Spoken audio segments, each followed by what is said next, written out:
tardes a todos quienes están conectados ya en este evento virtual a nombre de Nestlé y en conjunto con la Universidad de Chile, la Pontificia Universidad Católica y la Universidad Finisterre. Les damos la más cordial bienvenida a este webinar donde vamos a estar revisando los resultados del estudio científico Determinación de vitaminas y minerales en niños chilenos de 4 a 14 años de edad. Hoy tendremos el privilegio de conocer de primera fuente cómo se hizo esta investigación y los resultados, lo más importante de esta investigación que es inédita sobre el estado nutricional de niños en nuestro país, donde el déficit de ciertas vitaminas y minerales ha sido uno de los hallazgos más importantes y evidentemente que nos enfrenta también a un nuevo problema en Chile. A continuación de la presentación vamos a estar conversando con un panel virtual, una mesa virtual que ya la tenemos lista, donde vamos a tener importantes invitados de distintas áreas, pero que van a entregar su mirada también, que va a ser un aporte respecto a la conversación en términos de qué es lo que puede hacerse frente a este problema que vamos a estar revisando, por supuesto, en relación a los resultados de esta investigación. Nos van a estar acompañando la senadora Carolina Goit, la representante de la FAO en Chile, Eve Crowley, Leo Lehmann, presidente ejecutivo de Nestlé, y Francisco Pérez, director del INTA y uno de los investigadores del estudio. El estudio que fue realizado por 4 investigadores. Francisco Pérez, ya lo mencionaba recién, es obviamente uno de ellos, a quien mencioné, de la Universidad de Chile. También nos va a estar dando los resultados de esta investigación. Vamos a tener, obviamente, la visión de este trabajo que realizó Atilio Rigotti, profesor titular y jefe del Departamento de Nutrición, Diabetes y Metabolismo de la Pontificia Universidad Católica de Chile. También participó en este estudio Miguel Arredondo, profesor titular de la Universidad de Chile y presidente de la Sociedad Chilena de Nutrición, y Óscar Castillo. Y justamente vamos a partir con el último que mencionaba, con Óscar Castillo, quien va a presentar la primera parte de este estudio.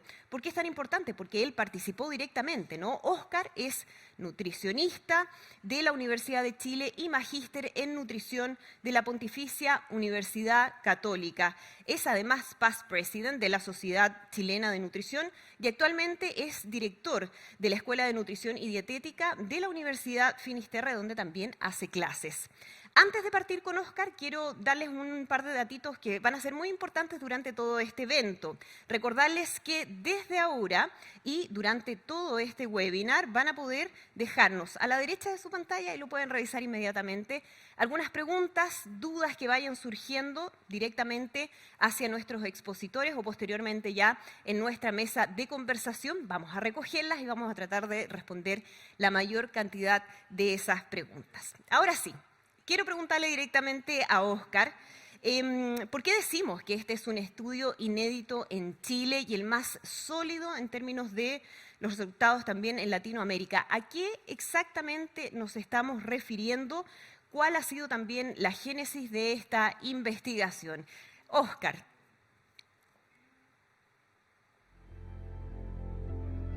Muchas gracias, Andrea. Efectivamente se trata de un estudio inédito. Sobre todo en este grupo etario de la población de 4 a 14 años no se había realizado un estudio así en Latinoamérica, y además con un número de niños estudiado tan grande como este. Las motivaciones para poder plantear la necesidad de hacer este estudio lo voy a relatar a través de esta presentación. Quiero contarles cuál es el estado nutricional de los niños en Chile, con un pequeño histórico y cuál es la situación actual. Vamos a revisar algunos aspectos, vamos a revisar las estadísticas de estado nutricional de los escolares en Chile.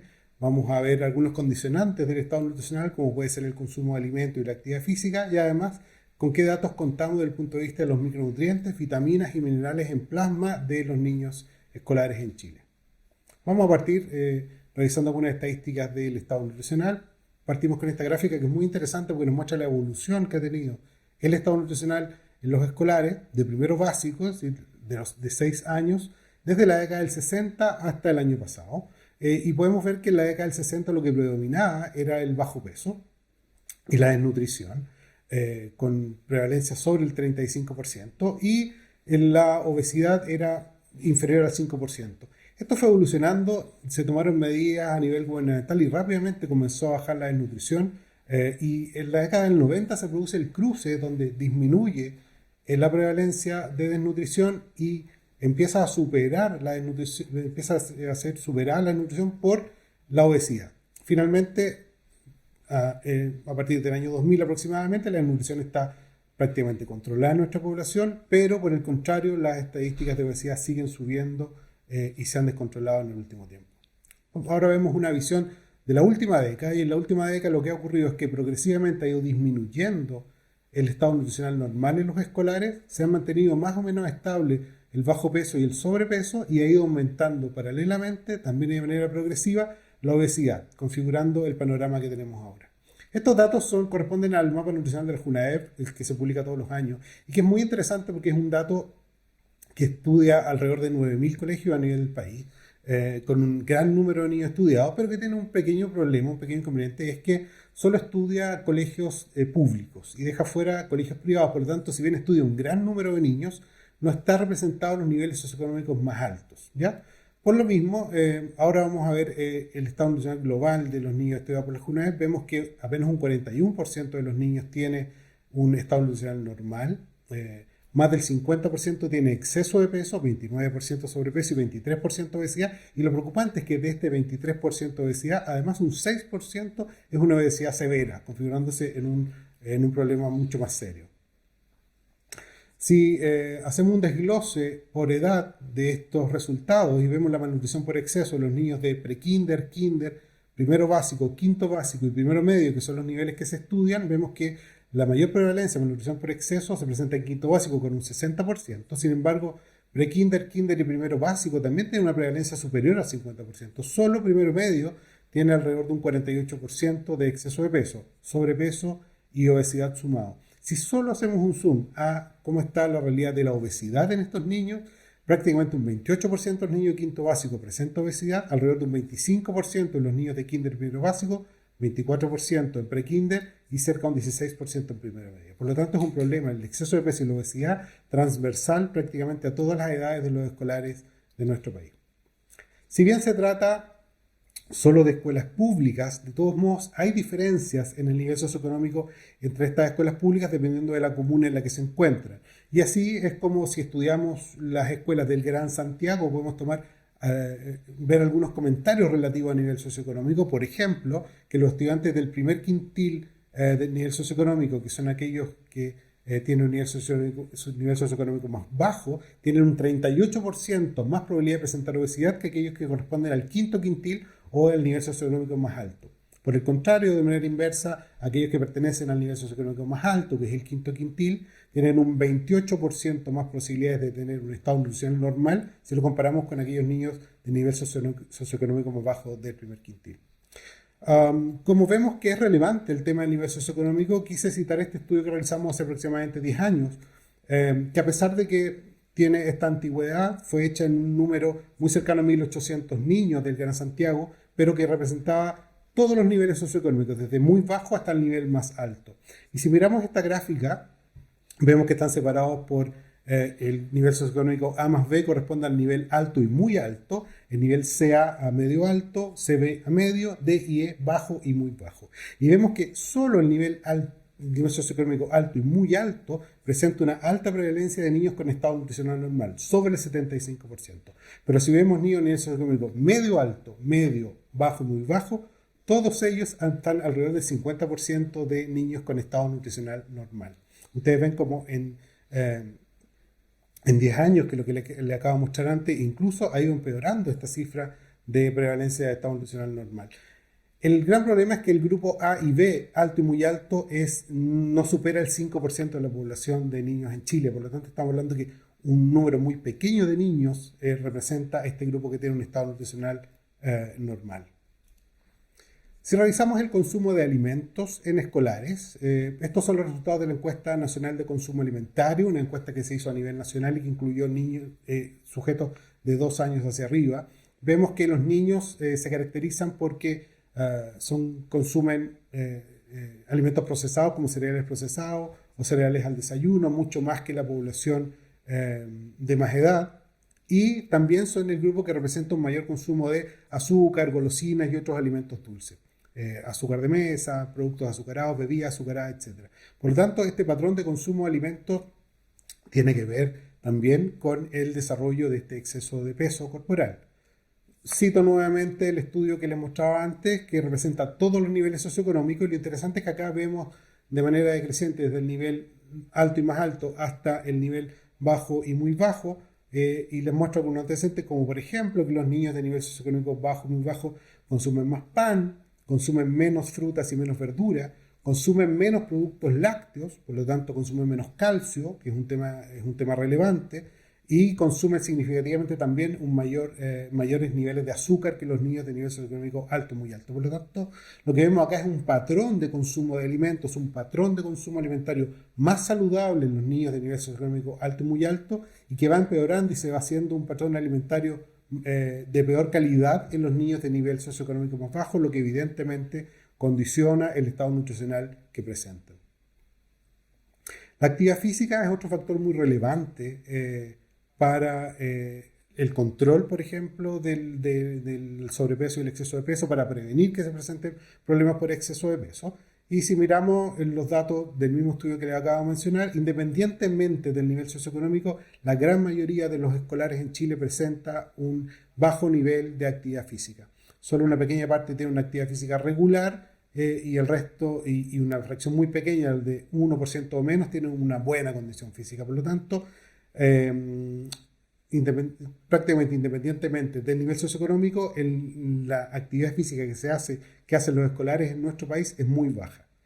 Este es un estudio que les muestro reciente, hecho en Concepción, donde se estudiaron niños de distintos estados nutricionales, niños con estado nutricional normal, y lo compararon con niños que presentan exceso de peso y, por ejemplo, midiendo un test de distancia recorrida, un test de actividad física, vemos que los niños con exceso de peso tienen un peor rendimiento, los niños que tienen un porcentaje de grasa mayor tienen peor rendimiento, los niños que tienen una circunferencia de cintura mayor también tienen peor rendimiento, y aquellos que tienen una circunferencia de cuello elevada también. Por lo tanto, el exceso de peso condiciona una mala condición física. Por lo tanto, aquí se forma un círculo vicioso en que los niños tienen exceso de peso, tienen un peor rendimiento físico, por lo tanto hacen menos ejercicio porque les cuesta más, y hacer menos ejercicio vuelve a redundar en que tengan un peor estado nutricional. Por lo tanto, es un tema interesante y un tema al cual debemos apuntar fuertemente.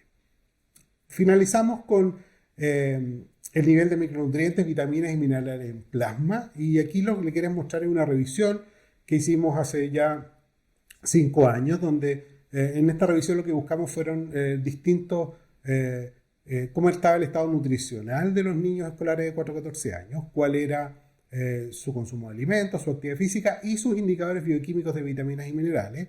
Y en conclusión lo que encontramos es que la ingesta de alimentos era bastante deficiente, lo que les mostraba un poco antes en el estudio, y que hay muy poca información acerca de los niveles plasmáticos de vitaminas y minerales. Por lo tanto, nos encontramos ante niños con un mal estado nutricional, un exceso de peso corporal, pero que sin embargo no sabemos cómo están los micronutrientes.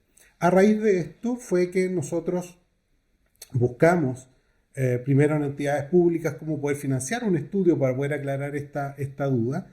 Se encontraron que era una muy buena idea a nivel público, sin embargo no había cómo financiarlo, y finalmente llegamos a conversar con Nestlé, que mediante ley de donaciones pudo hacer un aporte para que pudiéramos realizar el estudio que le va a mostrar el profesor Francisco Pérez a continuación. Posteriormente a esa publicación solo se ha publicado un estudio realizado en Punta Arenas, solo en una ciudad, que estudió cuál era el estado de vitamina D de los niños, y encontró que a nivel basal un 90% de los niños en Punta Arenas presentaba déficit de vitamina D. Algo que ya sabíamos en adultos, en la misma zona de Punta Arenas, y que se confirmó en estos niños, pero no hay más antecedentes que solo esa vitamina para poder estudiar cuál es el fenómeno que pasa con los marcadores bioquímicos en nuestros escolares. Como reflexiones finales, podemos decir que más de la mitad de los niños en nuestro país presentan malnutrición por exceso, y esto ha ido aumentando progresivamente, lamentablemente, en los últimos años. Que la alimentación de los escolares se caracteriza por un elevado consumo de alimentos densamente energéticos y un bajo consumo de frutas, de verduras y de lácteos. Que el patrón de alimentación se hace menos saludable a medida que va disminuyendo el nivel socioeconómico. que la actividad física es baja prácticamente en la totalidad de los niños en edad escolar y que no existen datos de niveles de micronutrientes plasmáticos en niños que nos den luces acerca de su estado. Y de ahí la relevancia de poder escuchar los datos, los resultados del estudio que va a mostrar el profesor Francisco Pérez ahora, que van de alguna manera a iluminar esta área del conocimiento que hasta ahora no se había podido estudiar. Muchas gracias. Muchas gracias, Óscar.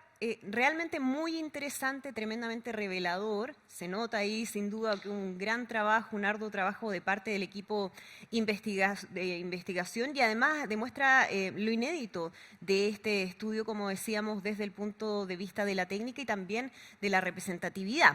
Antes de continuar, porque tenemos mucho por delante, quiero recordarles que pueden dejarnos sus preguntas, cuáles son sus dudas respecto a esta presentación y también lo que vamos a ver a continuación en la parte derecha de sus pantallas, porque más ratito vamos a estar recogiendo algunas de ellas. Ahora sí, continuamos, porque hay mucho más todavía por saber en relación a este estudio. Es el turno ahora de Francisco Pérez, quien va a ahondar en los resultados. Él es bioquímico, doctor en Ciencias Biológicas con mención en Bioquímica y Biología Molecular de la Universidad Complutense de Madrid. Ha participado como autor y coautor en libros, proyectos de investigación y más de 170 publicaciones nacionales e internacionales. Fue presidente de la Sociedad Chilena de Nutrición, actualmente es director del Instituto de Nutrición y Tecnología de los Alimentos de la Universidad de Chile, el INTA. Voy con Francisco entonces para preguntarle cuáles son los resultados más importantes de este estudio. Francisco. Muchas gracias, Andrea. Por mi parte me corresponde mostrar los antecedentes de resultados y los datos metodológicos que se utilizaron en este estudio, así que vamos directamente a ello. Este estudio tiene un diseño metodológico que ha sido acuciosamente trabajado. Fue relacionado específicamente para el grupo poblacional al cual estamos enfocados, que es entre 4 y 14 años de edad, fijándonos específicamente en los datos del censo, las proyecciones del Instituto Nacional de Estadística en el año 2016, por el cual se tomaron los tamaños muestrales que nos podrían dar consistencia para este estudio. También se consideraron los niveles socioeconómicos, altos, medios y bajos, en términos de seleccionar a la población de niños tanto de Antofagasta, Santiago como Concepción, y trabajamos en base a estos datos, como lo muestra la imagen, en términos porcentuales, para cubrir los rangos de 4 a 6 años de edad, 7 a 10 años de edad y 11 a 14 años de edad.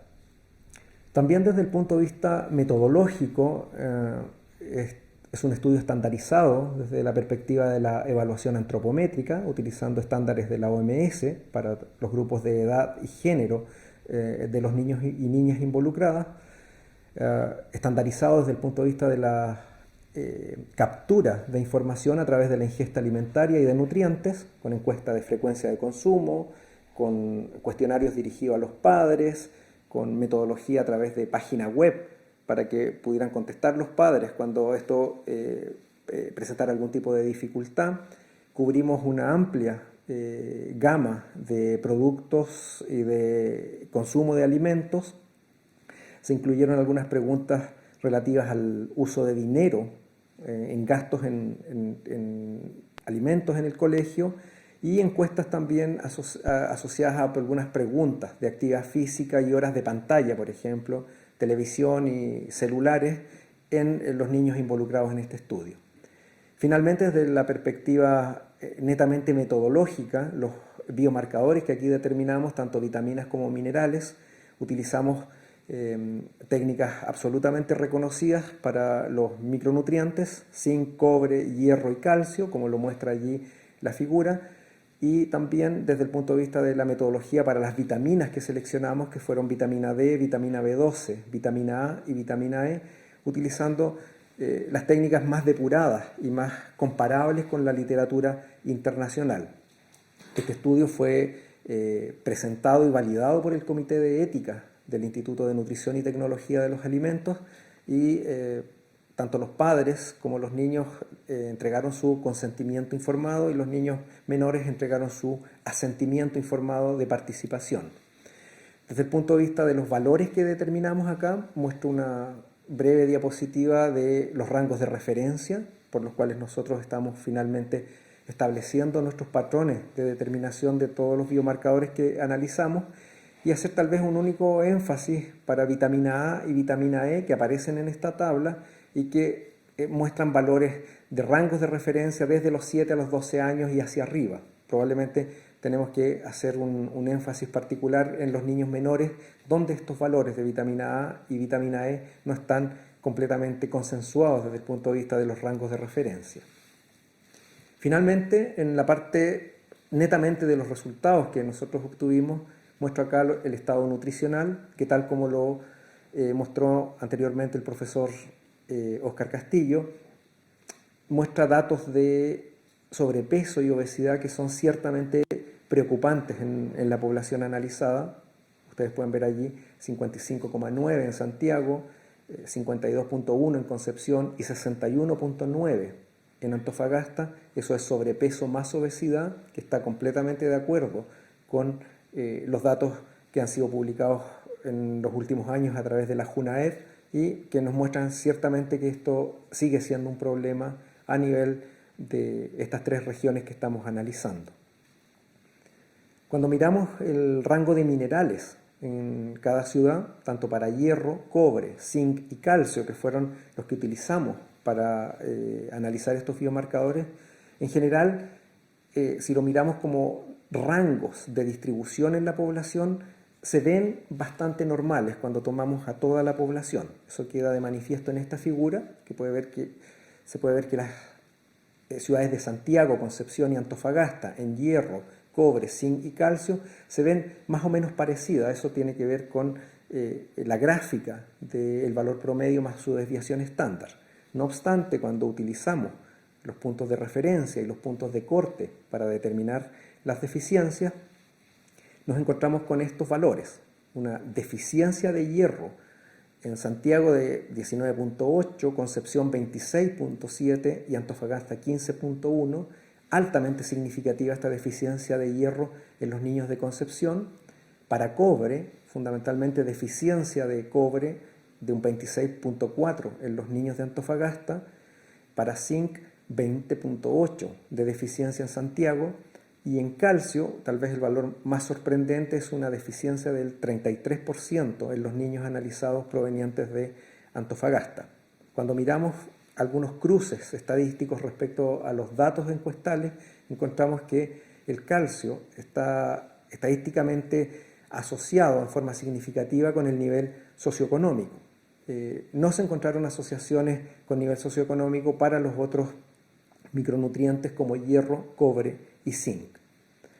Desde la perspectiva más gráfica, esto es la imagen de la deficiencia de microminerales en cada ciudad. Destaca deficiencia de hierro en Concepción, deficiencia de cobre en Antofagasta, deficiencia de zinc en Santiago y deficiencia de calcio muy marcada en Antofagasta. Probablemente Antofagasta sea una de las ciudades donde encontramos la mayor acumulación de estos marcadores deficitarios en esta población infantil.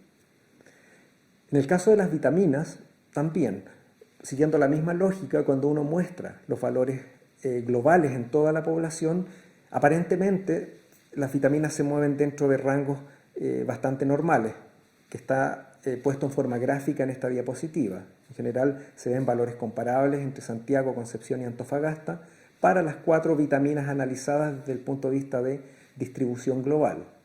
Cuando analizamos la distribución de estas vitaminas a través de sus puntos de corte, y aquí probablemente esté uno de los resultados más sorprendentes de este estudio y el que más nos llamó la atención al grupo de investigadores, tiene que ver con vitamina D, con una alta deficiencia en las 3 ciudades, 78,9 en Santiago, 84,4 en Concepción y 78,5 en Antofagasta. Una deficiencia de vitamina A cercana al 4,9% en Antofagasta, 8,2% también en Antofagasta para vitamina E y 9,8% de deficiencia para vitamina B12 también en Antofagasta. Aparentemente, por los resultados que nosotros estamos obteniendo de este estudio, tanto en el ámbito de los microminerales como en el ámbito de las vitaminas, Claramente Antofagasta parece ser una de las ciudades más afectadas y que debiera tener un foco de particular atención. Esta gráfica nos muestra una situación similar a la tabla anterior, deficiencia de vitamina D. Por favor, fijarse en las escalas. La escala de vitamina D llega hasta el 80%, muestra amplia deficiencia en las 3 ciudades.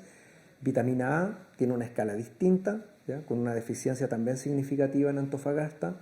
Vitamina E, deficiencia importante en Antofagasta. Y vitamina B12, también una deficiencia importante en el grupo de niños de Antofagasta. Finalmente, concentramos esta información para el dato más relevante que tiene que ver con vitamina D en estas 3 gráficas, donde están divididos los niños a través de la variable normopeso y sobrepeso más obesidad, y hacemos énfasis fundamentalmente en las barras de color gris y celeste que tienen que ver con las deficiencias severas o las deficiencias de moderadas y severas en estos grupos de estudio, tanto en normopeso como sobrepeso y obesidad. Las 2 barras iniciales muestran claramente, si uno suma estos valores, una deficiencia severa importante. Esto es cerca de un 15% de los niños con deficiencia severa.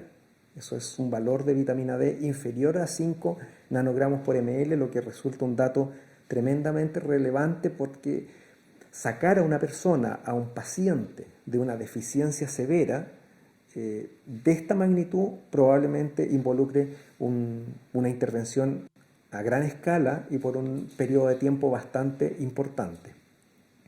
Al mirar algunas deficiencias de estos microminerales y vitaminas según género en cada ciudad, podemos observar que, si bien no hay grandes diferencias cuando comparamos niños y niñas en Santiago y en Concepción, sí observamos diferencias al comparar de acuerdo a género en Antofagasta. Nuevamente aparece Antofagasta como un elemento importante en este foco de estudio comparativo entre las 3 ciudades, ¿ya?, donde aparece un dato muy relevante que diferencia a niñas y niños de Antofagasta respecto al de las otras ciudades analizadas.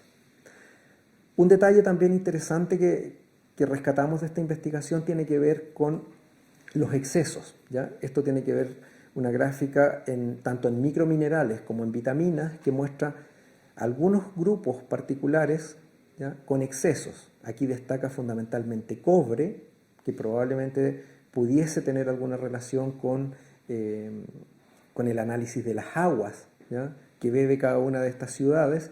Y en el caso del estatus de vitaminas también destaca un valor no menor de exceso, ¿ya?, de vitamina E fundamentalmente y algo de vitamina A.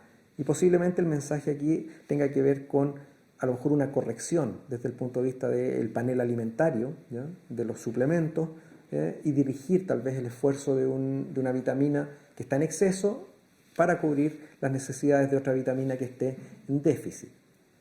Por último, cuando hacemos algún análisis desde la perspectiva de asociaciones, es claro que vitamina D fue el resultado más relevante de esta investigación, sin menospreciar lo que obtuvimos como dato en calcio en Antofagasta y hierro también en las 3 ciudades, pero vitamina D destaca su asociación muy relevante con sobrepeso y con obesidad.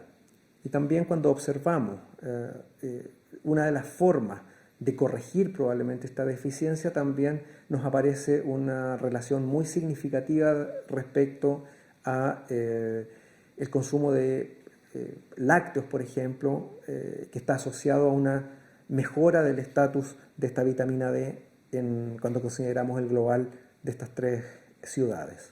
Finalmente, como comentarios, creemos que esta investigación aporta desde el punto de vista de la representatividad muestral, ¿ya?, un estudio robusto en Latinoamérica, dirigido a un grupo de edad poco estudiado, que es el grupo entre 4 y 14 años de edad, en 3 regiones distintas, que también son muy representativas desde la perspectiva de ser las ciudades con mayor volumen poblacional y por lo tanto hay buena representación de la población chilena allí, y destacar las técnicas bioquímicas utilizadas que también son robustas y que nos permiten hacer comparaciones con la literatura internacional.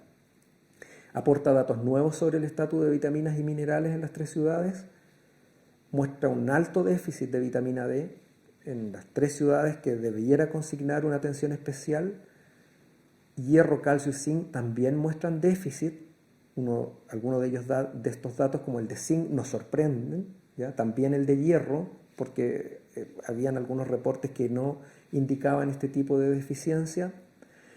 Para vitamina D, los datos recolectados muestran a Chile como uno de los países con mayor deficiencia de los reportados, fundamentalmente para este grupo de edad que hemos analizado. Y esta situación, tanto epidemiológica desde el punto de vista de la pandemia, como desde el punto de vista de los índices de obesidad que se van a gatillar en todas las poblaciones, probablemente incrementen los déficits en estos micronutrientes, tanto microminerales como vitaminas, y debiera ser una preocupación para nuestra comunidad científica en los análisis que se puedan hacer después de la pandemia por COVID-19. Finalmente, agradecemos al grupo de investigadores que participó en este estudio, haciendo un reconocimiento muy particular a los grupos regionales que están aquí en esta presentación y que sin el trabajo en terreno evidentemente no podríamos estar mostrando estos resultados que creemos son bastante valiosos para el país. Absolutamente valiosos para el país. Muchísimas gracias, Francisco. Datos muy impactantes, no hay que ser experto para sorprenderse, porque además vemos ahí distintos resultados dependiendo de la ciudad, de la región en la que se hizo el análisis. Gran trabajo ahí del equipo que mostraba Francisco. Y además, interesante como Francisco lo vincula con la contingencia, ¿no? Lo que se está viviendo a nivel mundial, a nivel país, y que va a significar un desafío aún mayor en materia de salud. Nos deja también varias preguntas y quiero invitarlos de inmediato a revisar algunas de esas preguntas que ya nos han llegado, porque tenemos aquí nuestro panel de preguntas donde vamos a aprovechar a nuestros expertos para aclarar ciertas dudas. Primero, para Óscar, ¿puede ser el incentivo a la actividad física al aire libre en niños una forma de abordar el problema de la deficiencia de vitamina D, que tiene el beneficio adicional de ayudar al sobrepeso infantil? Óscar. Así es, Andrea. Buenas preguntas. Efectivamente, tenemos un doble beneficio. Hacer actividad física ayuda a controlar y prevenir eso. Y además exponerse al sol. El ejercicio al aire libre ayuda a sintetizar una mayor cantidad de vitamina D y poder favorecer la disminución de este déficit que encontramos a nivel de todo el país. Así que es un doble beneficio. Prevenimos obesidad, tratamos obesidad y además podemos ayudar a mejorar los niveles de vitamina D en los niños. Eso, muchas gracias por la respuesta. Tenemos otra pregunta, vamos a ver de inmediato, esta vez para Francisco. La pregunta es, ¿qué impacto tiene o tendría el déficit de vitamina D en los niños y cuál es la relación con los altos niveles de sobrepeso que veíamos también ahí en los resultados? Muchas gracias, Andrea, por la pregunta. Creo que los impactos que tiene vitamina D son tremendamente amplios. Fundamentalmente en la actualidad uno podría pensar como una respuesta rápida, sistema inmune. Vitamina D tiene un impacto importante sobre regulación del sistema inmune, una respuesta muy bien documentada en la literatura, y eso claramente funciona cuando uno mira, por ejemplo, un niño que tiene obesidad, que probablemente va a tener una redistribución de su vitamina D, dado que esto es una vitamina liposoluble. A mí no me gusta hablar del término secuestro, sino que redistribución en el tejido adiposo, por lo tanto, menor disponibilidad de vitamina D, y está absolutamente demostrado que los niños responden en forma más tardía en términos de instaurar una buena respuesta inmune. Por lo tanto, son dos elementos de riesgo, el tener obesidad y el tener una deficiencia de vitamina D en un escenario tan común y corriente como es, por ejemplo, salir de una patología respiratoria. ¿Ya? Por lo tanto, poniendo solo esto como ejemplo, que se puede ampliar a muchos otros, sin lugar a dudas, corregir y mejorar el estado nutricional de nuestra población lo que va a conllevar una mejora en los perfiles de vitamina D probablemente tenga repercusiones en muchos estándares de salud en nuestra población infantil. Interesante. Seguimos con más porque, como era de esperarse, han surgido muchas dudas, muchas preguntas. Se quiere profundizar en algunos de los puntos que ustedes nos han expuesto. Hay otra pregunta para Oscar, que además se agradece, ¿no? La iniciativa. Dice, ¿consideran fundamental desde educación inicial un trabajo social objetivo en términos de diferenciar los conceptos de comer y alimentarse?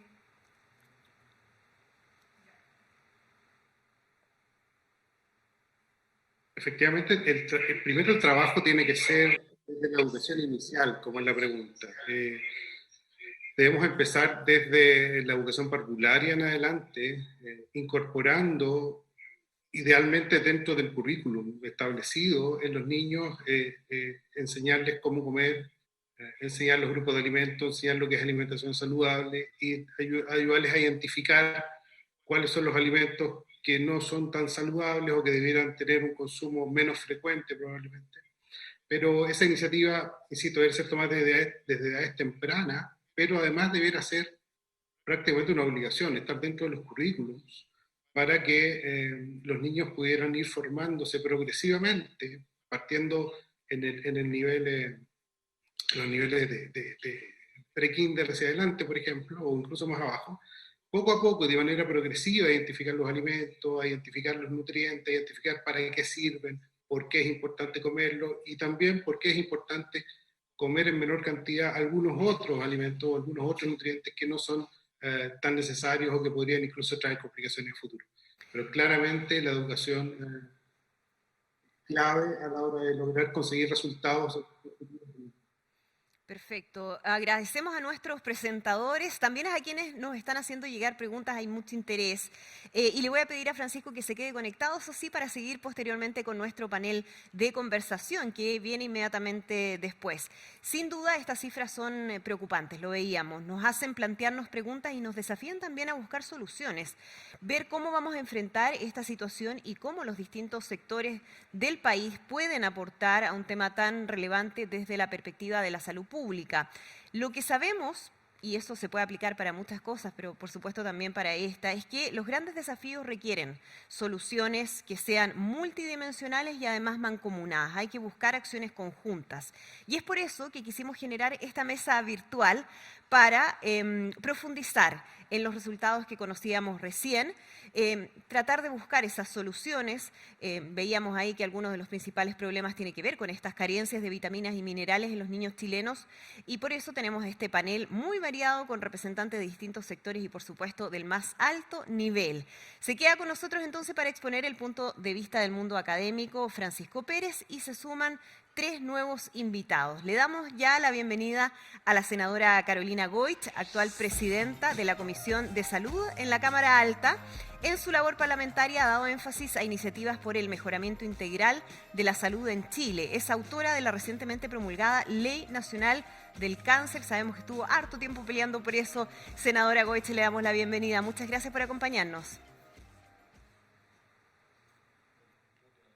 También vamos a saludar a Eve Crowley, representante para la FAO en Chile y también representante regional adjunta de la FAO para América Latina y el Caribe. Tiene más de 3 décadas trabajando por la alimentación y la erradicación de la pobreza en organizaciones internacionales en distintos países. Eve, muy buenas tardes. Gracias también por acompañarnos. Buenas tardes. Y finalmente completa este panel el presidente ejecutivo de Nestlé Chile, Leo Lehmann, para aportar la mirada del sector privado de este desafiante tema. Leo tiene una trayectoria de más de 30 años en la empresa suiza de alimentos, habiendo pasado por el manejo de distintas categorías de productos de distintos países y dando vida a la visión de nutrición, salud y bienestar de la compañía. Leo, muy bienvenido también a esta conversación. Muy buenas tardes, muchas gracias. Ahí ya lo escuchamos, Leo. Les quiero recordar que tienen que todos sacar ahí el muteo del micrófono para que ya los pueda escuchar. Y también les recuerdo que ustedes pueden seguir dejando sus preguntas al lado derecho de sus pantallas para que al final de este espacio podamos revisar algunas de ellas. Así que vamos a partir de inmediato con esta conversación. Quiero partir con una mirada general, ¿no? Una primera aproximación a los resultados de este estudio en cada uno de ustedes, así que voy a partir de inmediato con la senadora Carolina Goich. Sí, ahora sí te saludo, ahora se escucha. Buenas tardes. Perfecto. Agradecer este espacio. Yo creo que quizá el primer comentario que uno tendría que hacer es lo valioso de que aquí, frente a un problema complejo, como tú bien planteaste, se une en esfuerzo, que haya una comunidad universitaria que le aporta rigurosidad científica, que se junta para entregarnos datos que impactan, pero en algunos casos nos sorprenden. Yo soy senadora por la región de Magallanes y sabíamos que el déficit de vitamina D era un problema de salud pública ya hace mucho tiempo. Están los datos ahí de la doctora Beckman del 2013, ¿no es cierto? Pero yo creo que aquí esto nos pone en evidencia el cómo si trabajamos en conjunto, si estos datos que nos aporta la comunidad científica, en conjunto con el aporte que hace la industria y también tienen su correlato en la normativa, nos permiten abordar mucho mejor un problema de la complejidad que se da acá, o sea, tanto en obesidad, en malnutrición por exceso, en déficit de nutrientes. Yo creo que tenemos la urgencia y la obligación, conociendo esto, de hacer algo. Y lo otro es valorar la perspectiva regional. Cómo nos gustaría tener este detalle para Magallanes, y yo me imagino que en cada una de las regiones del país, y creo que en eso hay un aporte metodológico también que nos deja un desafío inmediato, de cómo tenemos una foto donde se muestran diferencias también territoriales en nuestro país. Exacto, y desigualdades también territoriales. Vamos a estar ahondando en eso, senadora. En un ratito le voy a hacer la pregunta porque me parece muy interesante el tema de la vitamina D. Ahora quiero preguntarle a Leo Lehmann, desde el mundo de la industria de alimentos, en particular desde Nestlé, la primera mirada respecto a estos resultados que son tan reveladores. Gracias. Buenas tardes a la senadora Carolina Goich. Un saludo aquí especial también a Yves Crowley de la FAO, a los investigadores y a las más de 500 personas del mundo académico y científico que están en toda esa transmisión y en ese evento único. Mira, para nosotros es siempre muy importante entender la situación científica y nutricional para estar a la vanguardia de todo lo que hacemos, ¿no? Siempre hay una escasez de información en todos los países de América Latina, aquí en Chile también, y creo que la importancia de esa investigación es de proporcionar con profundidad y utilizando esa metodología de la toma de muestras de sangre, que es bastante precisa, y con la penetración a lo largo de todo el país, y creo que es muy vanguardista, es muy profunda, y eso nos da un montón de indicaciones. Yo creo que hay muchas sorpresas en las informaciones que salen de esa investigación.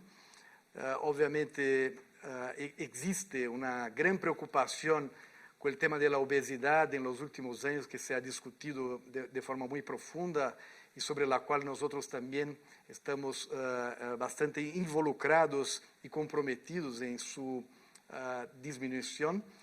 Pero hay una otra variable de todo eso, que es la escasez de minerales, micronutrientes, vitaminas, que son también importantes. Yo creo que el desarrollo de los niños es importante que tengamos ese balance y que ataquemos ambas frentes, ¿no?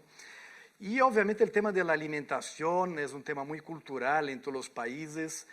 Chile tiene sus particularidades, pero eso, además de la cultura, tiene mucho que ver con la nutrición de los niños y de la gente en general. Por lo tanto, tener ese foro, esa información y discutir de una forma, digamos, con este grupo completo, ¿no?, de investigadores, de autoridades, de expertos, yo creo que nos lleva a encontrar soluciones más bien pensadas y más bien elaboradas, ¿no? De todas maneras, ahí hay un desafío importante para el mundo privado, también para la toma de decisión en relación a políticas públicas. Por eso quiero preguntarle también a Eve Crowley desde FAO cuál es su impresión respecto a esta investigación que conocíamos recién. Muchas gracias. De hecho, investigaciones como estas son sumamente importantes para organizaciones como míos, que depende de evidencia para poder orientar a países y a gobiernos de diferentes partes del mundo en base de buena evidencia. Entonces, siempre celebramos cuando existe evidencia de esta naturaleza y quería felicitar a todos los investigadores que hacían parte de este análisis y saludos también a mis colegas Leo Alemán y la senadora Carolina Goich. Para nosotros hay varios puntos que son sumamente interesantes de este análisis. Primero, la importancia del hábito de consumo del desayuno. Esto no fue algo que se presentó. Yo sé que una presentación tan corta no se puede mostrar todos los hallazgos, pero para mí esto fue uno de los muy importantes. Esta relación entre el hábito de consumir el desayuno y la reducción del riesgo de malnutrición en nuestros niños.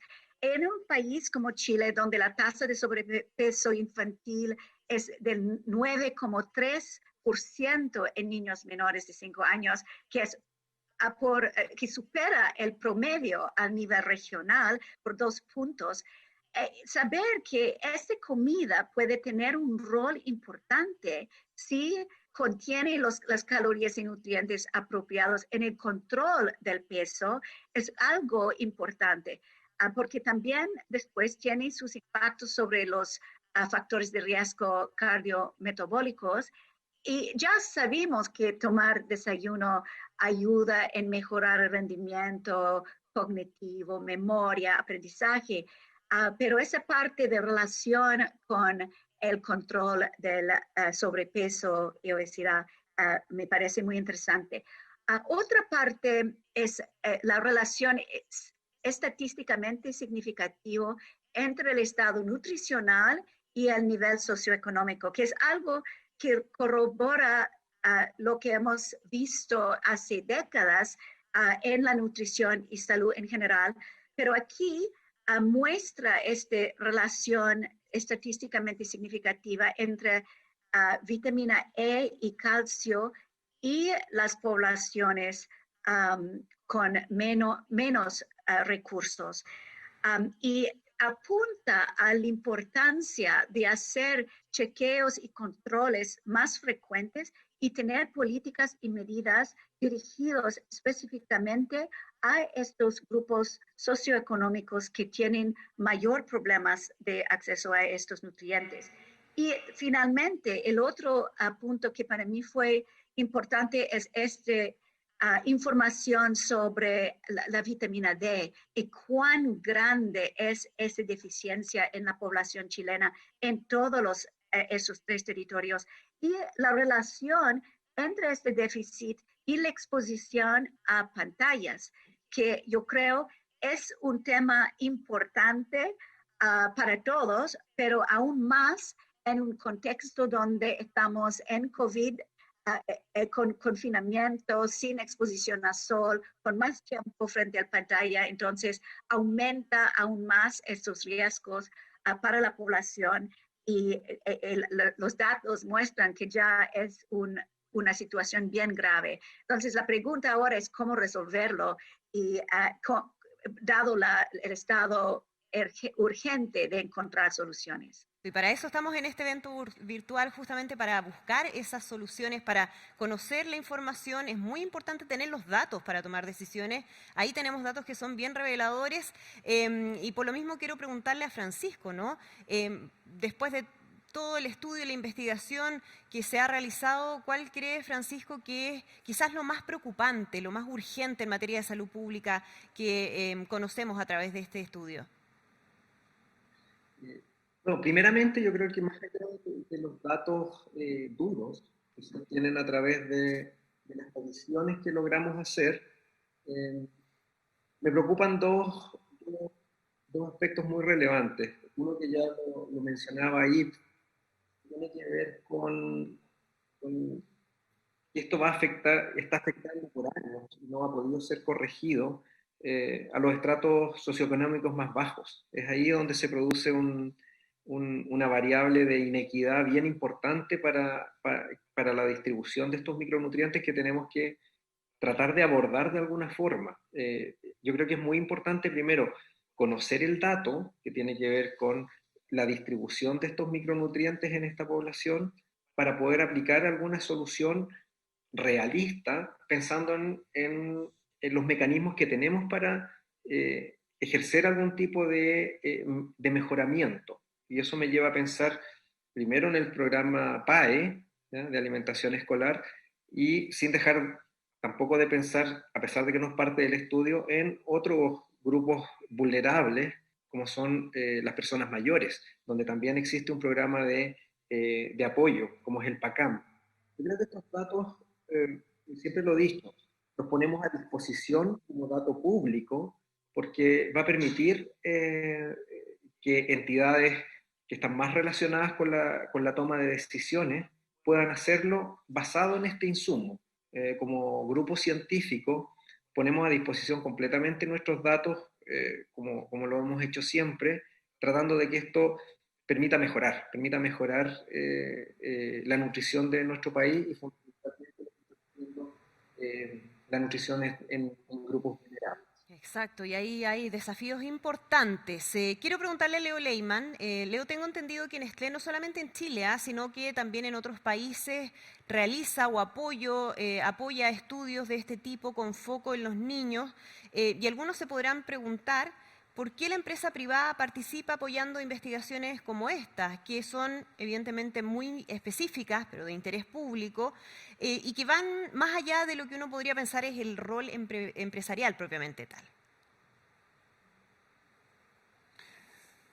Sí, efectivamente. Bueno, ustedes saben que Nestlé tiene más de 150 años de existir. El primer producto inventado por Henri Nestlé fue la harina lacteada en la época en que había desnutrición en Suiza. Hoy los suizos son todos grandes, fuertes, no hay más desnutrición, pero así empezó la compañía. Está en su ADN hacer productos nutricionales y obviamente la ciencia, el conocimiento científico y nutricional es fundamental. Entonces tenemos una cantidad grande de científicos en nuestros centros de investigación y desarrollo en todas partes del mundo que están continuamente estudiando la nutrición y las oportunidades que tenemos de hacer productos cada vez mejores, ¿no? Hacemos investigaciones en muchos países también, no solamente con nuestros científicos, pero con entidades relevantes locales, y en el caso aquí con la universidad o el INTA y con los científicos involucrados, son socios nuestros de hace muchos años.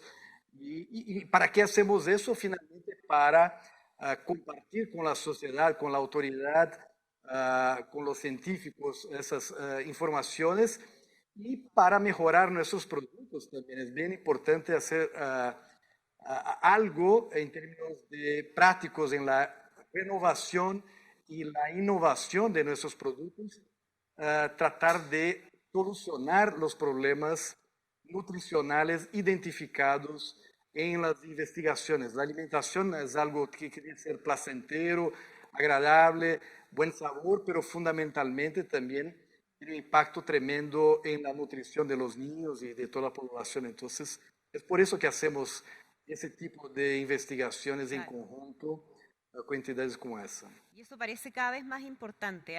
Esa es quizás uno de los desafíos del mundo privado, pero hay también varios en el mundo público, y por eso mismo desde la perspectiva o desde su rol como senadora Goetz, ¿cómo este tipo de estudios, esta información puede aportar en la toma de decisiones en materia de políticas públicas de salud y en la legislación, ¿no?, en la elaboración de leyes?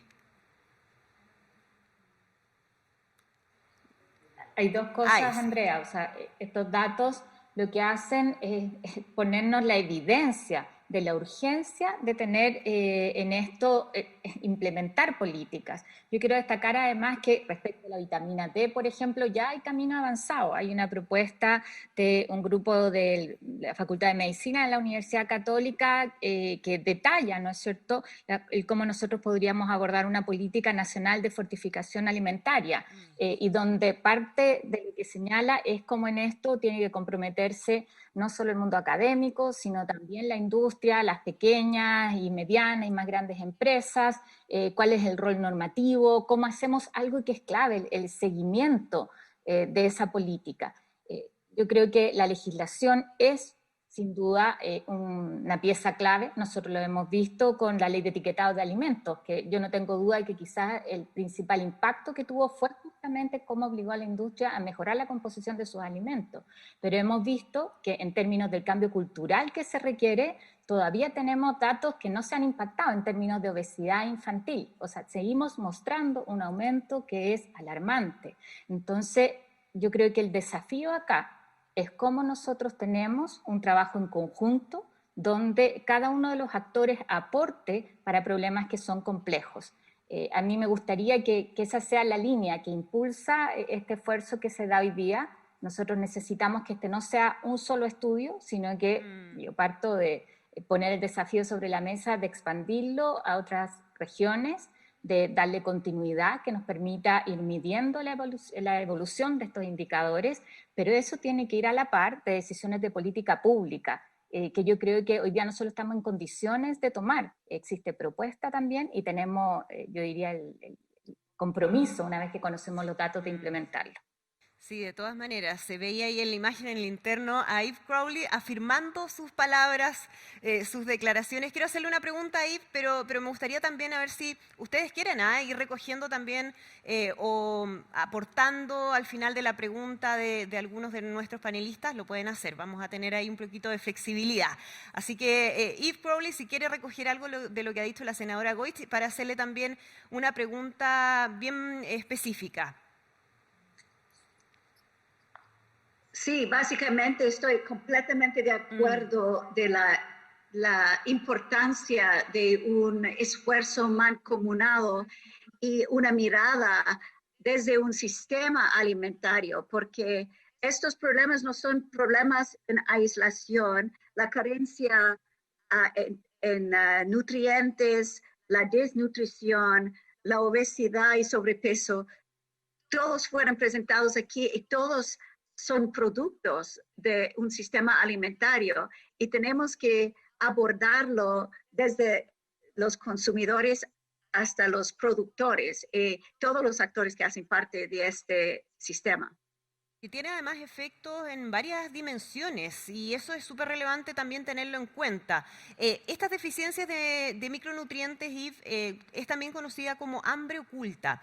Más allá de las cifras, de los datos que hemos estado conociendo, ¿cuál es el impacto social que genera esto? Es bien, bien grave porque básicamente muestra que cuando existe ese hambre oculta es cuando los alimentos, la calidad de alimentos no cumple con nuestras necesidades de nutrientes. Implica que no estamos recibiendo las vitaminas y minerales esenciales para el crecimiento y desarrollo adecuado. Y actualmente son 2.000 millones de personas en el mundo, casi 30% de la población global, que están sufriendo de alguna deficiencia de micronutrientes. Y esto impide a los niños y niñas de alcanzar un pleno desarrollo de su potencial físico, intelectual y social. Aumenta la morbilidad, la mortalidad, también deteriora el desarrollo cognitivo, reduce la capacidad de aprendizaje para los niños y la productividad. Y después también tiene un impacto en la capacidad laboral en las poblaciones, porque hay una serie de enfermedades y discapacidades asociados. Y todo esto tiene un costo trágico en el potencial humano y en la capacidad mismo de las sociedades de innovar. Entonces, desde nuestra mirada, superar este tipo de malnutrición, este hambre oculta de carencia de micronutrientes, es una condición previa para garantizar el desarrollo. Exacto. Si tomamos solamente el ejemplo de la anemia por deficiencia de hierro, que es algo que no ha cambiado mucho en los tiempos recién a nivel mundial, se fue aumentando en algunos países. En India, por ejemplo, lleva un retraso del crecimiento y las carencias de hierro y yodo provocan pérdidas de productividad casi a 3% del producto del PIB. Cada año, 3% del PIB total del país en India. Y en países como Sierra Leona, esa misma carencia entre las mujeres que trabajan solamente en el sector agrícola tiene un costo de casi 100 millones de dólares a lo largo de 5 años. Entonces, esto da una idea del nivel del impacto que si uno va sumando los diferentes micronutrientes que fue analizado en ese estudio, que podría tener en las poblaciones y en la población chilena. Es tremendamente impactante, ¿ah? Si vemos cómo va a marcar la vida de esos niños, de esas niñas, en su desarrollo como adultos y también desde el punto de vista económico, que también es un elemento muy central para los países, cómo puede marcar una gran diferencia el tipo de alimentación que tengan nuestros niños. En ese sentido, Leo Lehmann, quería preguntarte, ¿cuál es el principal desafío que tiene la industria en Chile frente a esta radiografía nutricional que hemos estado viendo? Bueno, el desafío de la nutrición está en todas partes del mundo y es diferente en cada parte. En América Central, en África, por ejemplo, tenemos serios problemas de deficiencias de hierro y desnutrición en ese sentido tremendas. Y ahí trabajamos en fortificar muchos de nuestros alimentos con hierro. Aquí en Chile llegamos a conclusiones distintas, con la vitamina D, por ejemplo. También las necesidades son muy diferentes entre una edad hasta 3 años, de 3 a 5, en 10 años. Entonces hay que tener ahí un entendimiento profundo del problema en el país y en las distintas edades, ¿no? Entonces, para trabajar en innovación, en renovación de los productos, fortificar con micronutrientes, sin impactar, obviamente, el sabor, porque si el sabor no es bueno, los niños no consumen el producto y finalmente el objetivo que tenemos no se da. Entonces, todo el tema científico de la industria alimentaria, de cómo aplicar esos micronutrientes en los alimentos de una forma que funcionen, es uno de los desafíos grandes tecnológicos. Y el otro yo creo que está muy conectado con la educación nutricional de los niños y de sus mamás y papás. Entonces, es bien importante desde la temprana edad, donde es todavía posible cambiar el chip de uno, que se haga esa educación nutricional en temprana edad. Y el caso de Nestlé en muchas partes del mundo y aquí en Chile también trabajamos con el programa Unidos por Niños Saludables.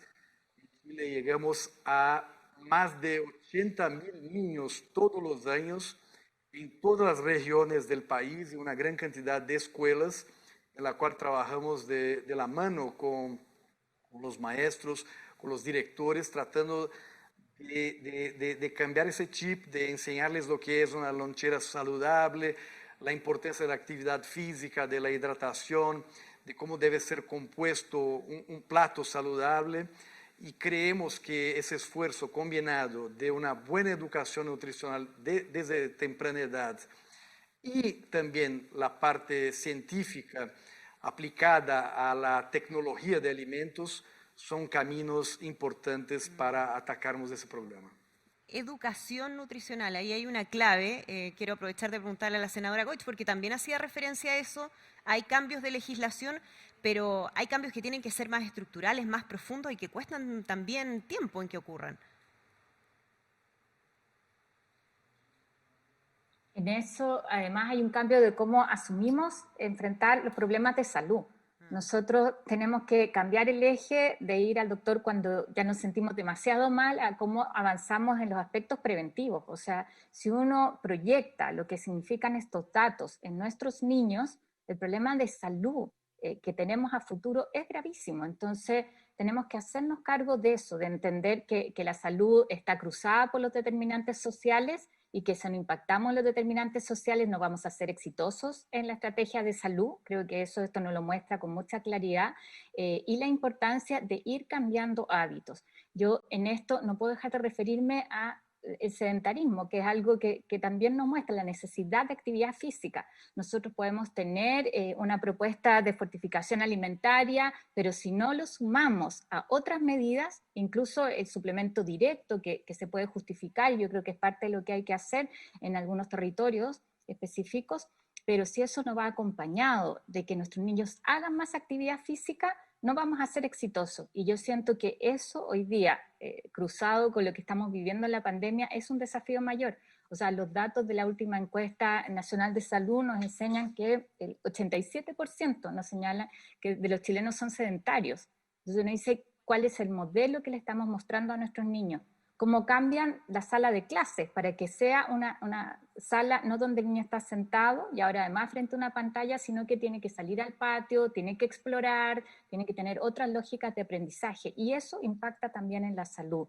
Yo creo que el tema del sedentarismo es algo que, así como los hábitos de alimentación, tenemos nosotros que enfrentar con mucha fuerza, en forma muy agresiva, desde el punto de vista de la política pública. Sin duda, van de la mano, van unidos esos dos elementos como factores claves para hacer esas transformaciones. Ahora, usted mencionaba recién, senadora Goit, la situación de la región de Magallanes. Usted es representante de esa región, donde hay preocupación evidentemente por el déficit de vitamina D en los niños. Pensando ya a nivel nacional, a nivel más general, con los datos que hemos ido conociendo, ¿qué caminos se podrían ir tomando para justamente mejorar esa situación? Sí, mira, en eso, Andrea, está esta propuesta que yo te mencionaba, donde ha participado el doctor Arturo Borsowski, Carla Leiva, Catalina Leroy y Loreto Rojas, que yo creo que es una propuesta bien sólida, por un equipo además que se conoce, que es reconocido, que plantea el cómo partir fortificando, cuáles son los alimentos, y yo creo que eso es algo que tenemos que partir y proyectar ya. Estoy pensando, vamos a discutir el presupuesto de salud y probablemente este es un tema que debería estar sobre la mesa para ver cómo se trabaja en eso. El articular una mesa público-privada, porque aquí el rol de la industria es fundamental también. Esto tiene que complementarse, como te decía, con el suplemento farmacológico probablemente, que es algo que uno esperaría que se dé en el caso sobre todo de regiones extremas en forma universal. A mí me preocupa cómo se complementa con otras medidas, algo muy cotidiano. Hoy día la gente en Magallanes tiene más conciencia de la importancia de medir los niveles de vitamina D que tiene, pero cuando tienes que ir a hacer el examen, eso tiene un costo que es muy elevado, o sea, es una barrera que acrecienta la desigualdad que esto significa y la inequidad. Deberíamos tener ahí un programa que contemple también el poder hacer las mediciones para todos en forma gratuita o muy accesible, así como tenemos programas que son universales para nuestros niños de la UNAEP, ¿no es cierto?, o en materia ontológica, que nos gustarían en salud mental. Yo creo que en esto tenemos que abordar desde las distintas aristas un programa para que sea efectivo y además incorporar este criterio de costo-efectividad. O sea, esto se ha demostrado y creo que los datos nos ayudan, que se financia a la larga, que no solo tenemos mejor calidad de vida, sino que además ahorramos en costos de salud que significan futuras enfermedades. Quiero preguntarle a Francisco, más bien invitarlo a que nos pongamos en el escenario ideal, Francisco, recogiendo además los elementos más importantes de lo que hemos escuchado durante esta conversación, y que logremos que los productos, por ejemplo, con las mejores fortificaciones, hay un cambio de hábitos, buenas políticas públicas, padres comprometidos, fundamental también para este cambio. ¿Cuánto podría demorarse en revertir esta situación que tenemos hoy, que refleja este estudio? ¿Podríamos decir que ya hay una generación perdida o todavía se puede hacer algo por ello? Francisco. No, yo pienso que no hay generación perdida, por supuesto se puede hacer algo y básicamente a mí lo que me un poco me interesa mirar de lo que uno podría eventualmente mejorar, ya sea a través de la alimentación, a través de la actividad física. Proyectado en los años es un poco, sería un poco aventurero tirar una cifra en particular. Solo puedo mencionar la experiencia de Finlandia. ¿Ya? Finlandia tomó un desafío de suplementación, de fortificación, perdón, en el año 2003 y ellos dieron resultados aproximadamente entre los 9 y los 11 años, ¿ya? Posteriores, donde uno de sus variables de salida era vitamina D. Habían otras variables de salida que también fueron mejorando paulatinamente en el tiempo, pero el horizonte de mejora es un poco difícil predecirlo. Tal vez uno, mirando las experiencias internacionales, puede indicar que, primero, que las poblaciones deficitarias que estamos encontrando, por supuesto, tienen salida en la medida en que tomemos medidas multifactoriales que tengan que ver con obesidad, con actividad física y con fortificación. Y si lo hacemos bien, como ya hay una experiencia previa publicada en el extranjero, Canadá, Estados Unidos o Finlandia, tal vez podríamos, toda vez que implementemos alguna medida de alto impacto, poder poner una cifra de recuperación de nuestra población infantil para estas deficiencias. Claro.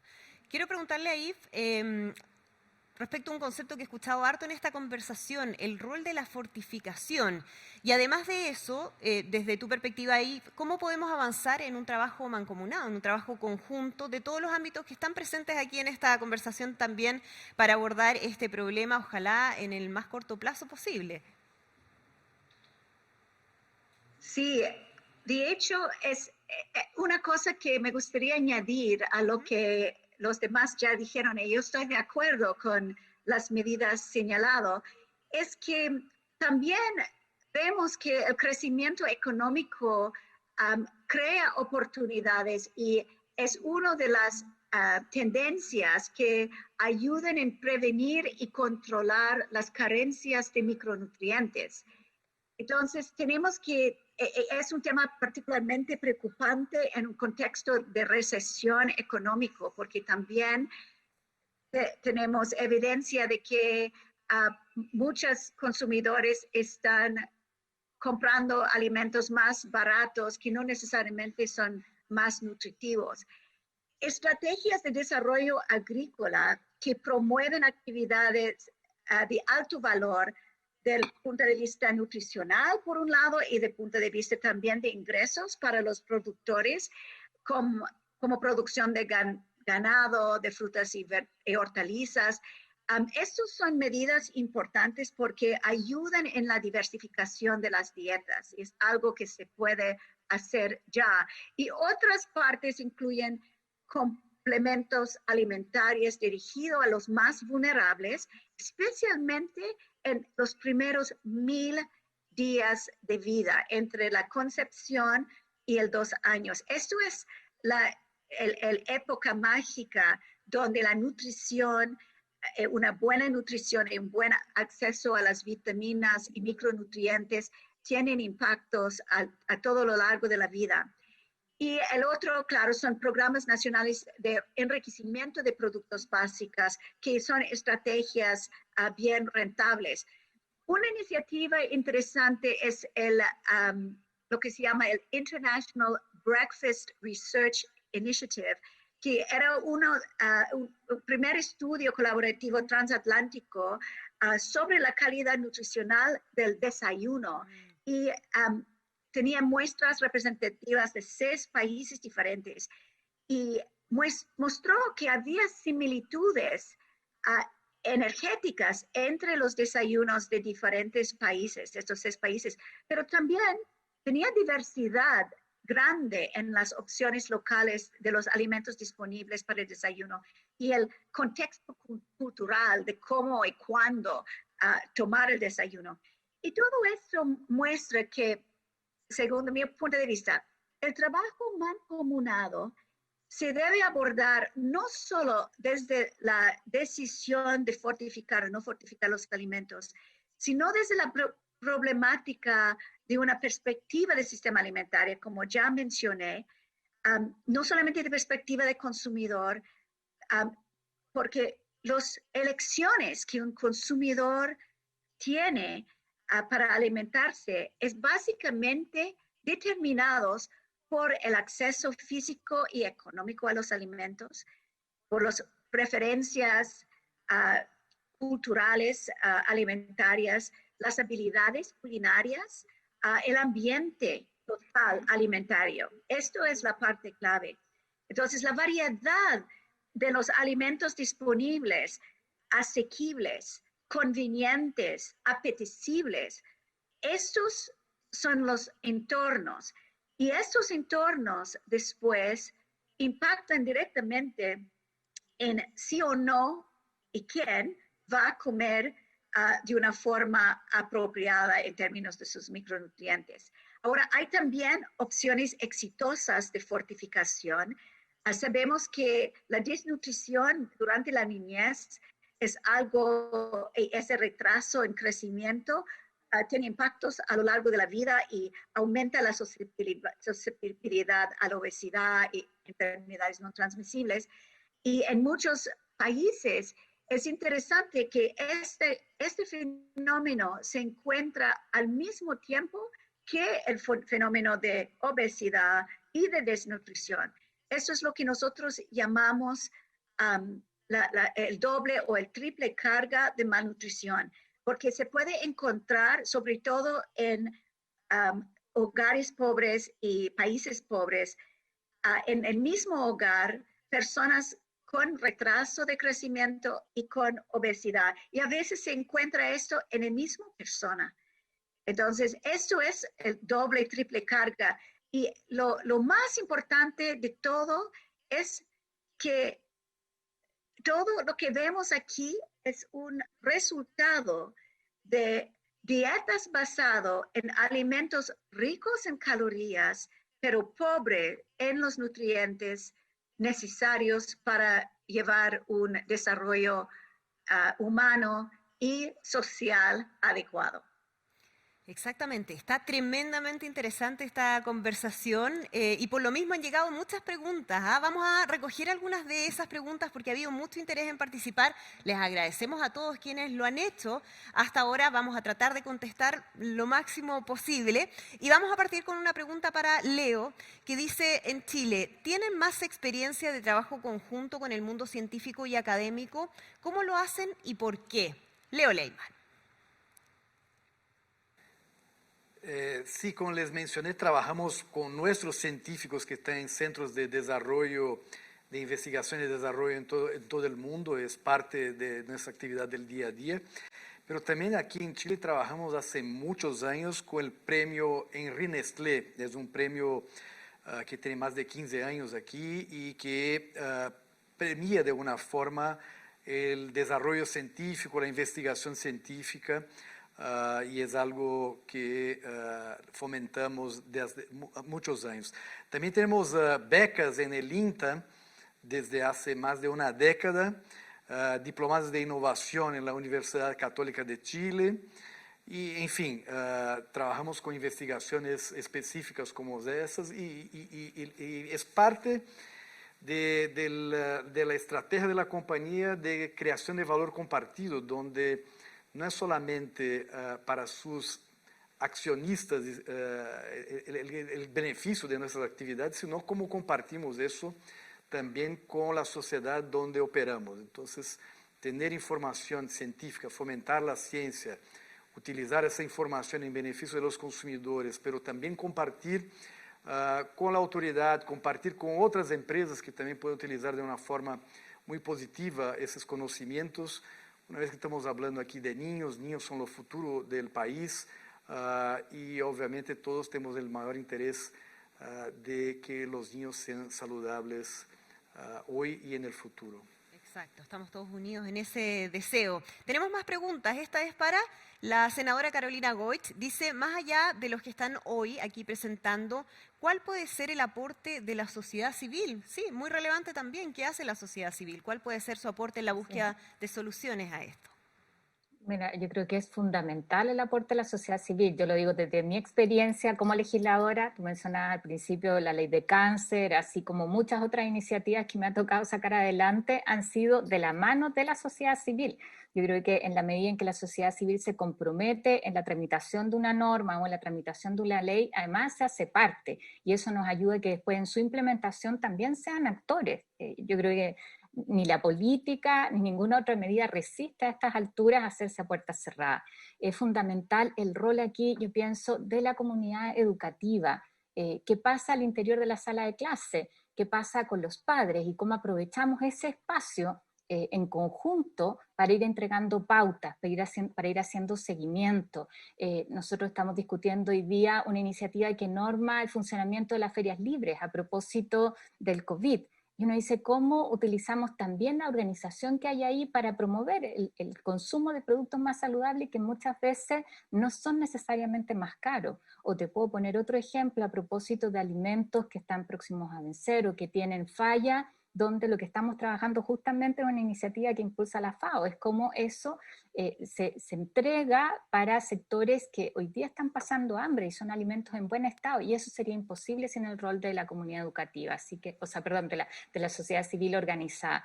Yo en esto cada vez creo más que iniciativas que son sustentables, que efectivamente generan impacto, son aquellas donde nos sentamos todos a la mesa y cada uno cumpliendo su rol, no supliendo uno al rol del otro, sino organizados, de acuerdo con el mismo objetivo, cada uno aporta desde su vereda, desde su asiento. Así que fundamental. Y bienvenidas ahí las iniciativas. Y también yo creo que algo que la sociedad civil tiene que hacer con más fuerza, que es el control social. Eso también a la industria. Yo creo que es clave, a la política, también a los actores de gobierno.